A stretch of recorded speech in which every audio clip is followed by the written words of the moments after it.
we are doing lunges now. Oh God, lunges. I said this to Derek. He was like, oh dear Lord, we'll definitely be pulling out the chair because I don't want him to be overworking himself as we're doing this. Okay, so let's just talk about the feet first, okay? So with that, I want to talk about the front first. So if you wouldn't mind with me, just bringing that front foot forward with me, okay? I'm not expecting this to be perfect as we go, but I just want to talk about different checklists. So it's the same thing as when we're doing the squat. You want to watch that foot going out and in and also crunching. It shouldn't be crunching for dear life. So we're doing a fake one. You don't worry about really lifting up that back foot right now. I just want you to see like that need for relaxation as you're going down and up in that lunge with that front foot, okay? So it really, really needs to stay relaxed. My foot wants to go like this in this pronated position personally. But that is a big, big goal. The foot is a telltale. It doesn't necessarily mean if you're seeing that your foot's getting wobbly or having trouble not gripping, it doesn't necessarily mean the problem is arising from your foot.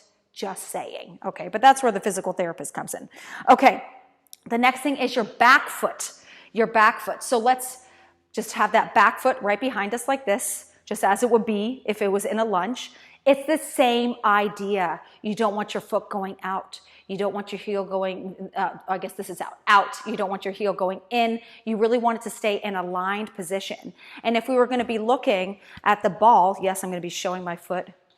If we were looking at the ball of your foot, you really want it to be the way to be bared. You want the weight to be evenly across the ball of your foot. The ball of your foot as you are doing it, okay? So there's no favoring. I happen to be a person who wants to favor towards my big toe, so it's something I work on all the time as I'm doing my lunges. And it's also why I'm very slow when I do them, because I can just feel that unevenness for me personally. I definitely recommend, as I always do, using a mirror. We are getting to use right now the video as our mirror. Okay, so that's the feet, okay? We got the feet. Now we're gonna be doing the knees. We're gonna be going into it a little bit more. So this is where I'm gonna give you the chair, because as we're doing this slowly, it's absolutely ridiculous of me to, yes, this is not equity. All right, let's be real here.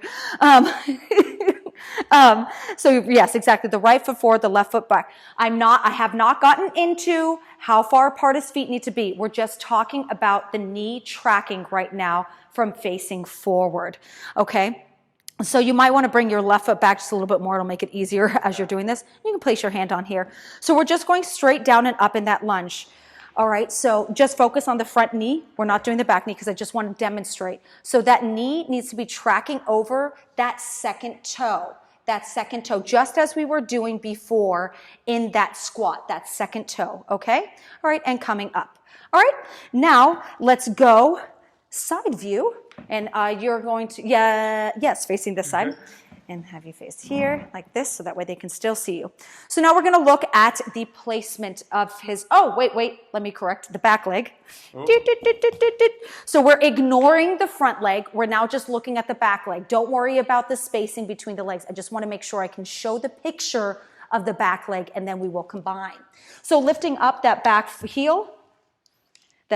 So when he's going down, he wants to make sure he's go down. Same idea. That knee is tracking in line, and it's a little bit harder for him here. His knee is tracking in line with the second toe and coming back up. Okay, I realize this will be actually better facing forward, so we're going to do that. We're going to have him face forward right now because why not? Let's have you face forward doing that. Same thing. So you can see everybody just looking at his, so lift up that back heel and go straight down. And having that knee tracking, that was much better when you can see yourself. But you see how your foot's going out. So there's so much, it's so much, and coming back up. Okay, but that's the idea with the tracking. All right, now let's go to facing that side again. Okay. All right, we're doing full picture, the spacing of the feet. Okay, spacing of the feet. So let's bring your foot, so the idea is let's have you actually just come down, kneel. Come down, kneel. It's an easier way to get into it. So you want to make sure there's a 90 degrees here and there's a 90 degrees in your back leg.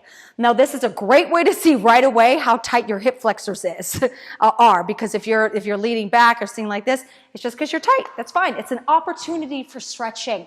An opportunity, guys, opportunity. All right, so this is where you would start off at. And then from here, just curl up that back toe. And there, and let me come out of the way. Curl up that back toe. And then from here, lift straight up. Straight up. And then he has, see how I needed to make that adjustment? And go back down and up. Down, and see his knees already in a little bit too much from that adjustment. All right, so let's go back down to that kneeling position onto the ground. And I get it. It is a bit awkward coming down from this off this ground because it's hard. Feel free to put your hand on the floor if you need to come up because it felt uncomfortable as hell to me. Here, use my hand like that. Okay, so from here and push straight up. Better? Felt much better. Yeah, and that was much better going down and up. So now he has that spacing, and he has a very tight hip flexor. So that's what he's battling right now. So he's like, oh my God, what's going on here? Yep, that's great. Good. And come up and then relax because I want you to do this 5 more times. Okay, so that looked beautiful. That was beautiful spacing. He looked like half of a swastika. I'm Jewish. I can say that joke. Okay, and then okay, good. So we got the knees. Now the next thing we would do, and he doesn't need to show it, I'm just going to say this. As he was doing that lunge, hey, come on in. As he was doing that lunge, his hip flexor, you could see he was pushing back. So definitely make sure that you're pushing forward like this so you're staying in that alignment. So that way you're going straight up and down. Now, we don't need to do it yet. His posture. He started to lose it because there was so much going down there in that lunge. That's okay, but this is just the same checklist as we had before. Those scapula pinching together in his back, so that pinching together of the scapula, and then him holding his neck in that nice alignment as he's going straight up and down, all right? I think we're going to stop there because you're like, oh my God, no. So we're going to stop there because that's lunges are very hard. You can relax. Lunges are very, very, very difficult exercise to do. As you can see, I've only gone through just a few big picture things for you to have a safe lunge, but they are incredibly valuable in daily life and especially as a performer. If you have any questions, of course, reach out to me.